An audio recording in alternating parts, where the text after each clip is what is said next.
नमस्कार. माझ्या सर्व मैत्रिणींना मकर संक्रांतीच्या हार्दिक शुभेच्छा.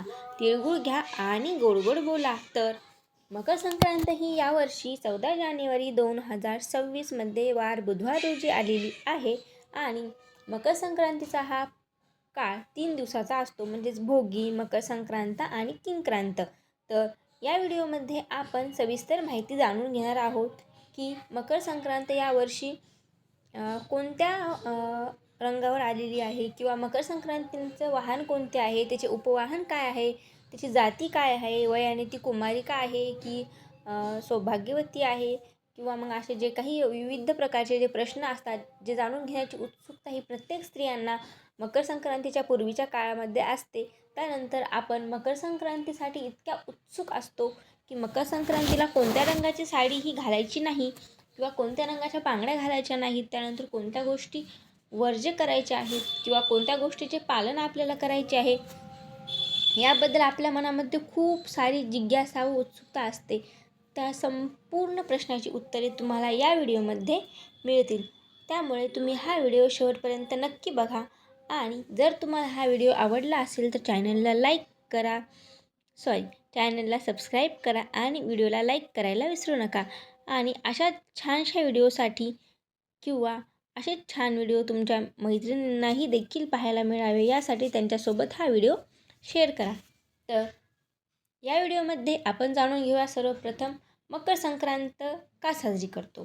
तर मकर संक्रांती हा सण म्हणजे सूर्याशी निगडीत आहे. सूर्यदेव ज्या वेळेला मकर राशीमध्ये प्रवेश करतात त्यावेळेला आपण मकर संक्रांतीचा पुण्यकाळ चालू झाला असे म्हणतो. तर यावर्षी मकर संक्रांतीने 14 जानेवारी 2026 रोजी आलेली आहे व मकर संक्रांतीने यावर्षी पिवळ्या रंगाचे वस्त्र परिधान केलेले असून तिने हातामध्ये गदा घेतलेली आहे. तिचे वाहन हे वाघ आहे व उपवाहन घोडा आहे. ती वयाने कुमारिका असून तिने हातात वासाकरिता जाईचे फूल घेतलेले आहे. त्यानंतर भूषणार्थ मोती धारण केलेला आहे. पायस भक्षण करीत आहे आणि ती पूर्वेकडून येत आहे व पश्चिम दिशेस जात आहे आणि वायव्य दिशेस पाहत आहे. तर यावर्षी मकर संक्रांतीची जाती ही सर्पजाती आहे व सामुदायिक मूर्ती ही 30 आहेत. तर यावर्षी मकर संक्रांत ही पिवळ्या रंगावर आलेली आहे, म्हणजेच मकर संक्रांती देवीने पिवळ्या रंगाचे वस्त्र परिधान केलेले असल्यामुळे आपल्याला पिवळ्या रंगाची साडी ही पुण्यकाळामध्ये म्हणजेच वाण देण्याच्या वेळेमध्ये आपल्याला घालायची नाही.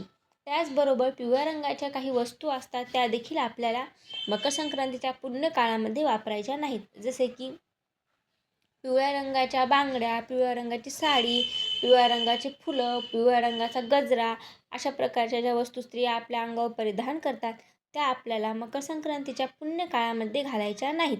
तर मकर संक्रांत असे म्हणतात की पौष महिना सुरू झाला की सूर्याचे उत्तरायणास प्रारंभ होतो, म्हणजे सूर्य हा उत्तरायणात जातो.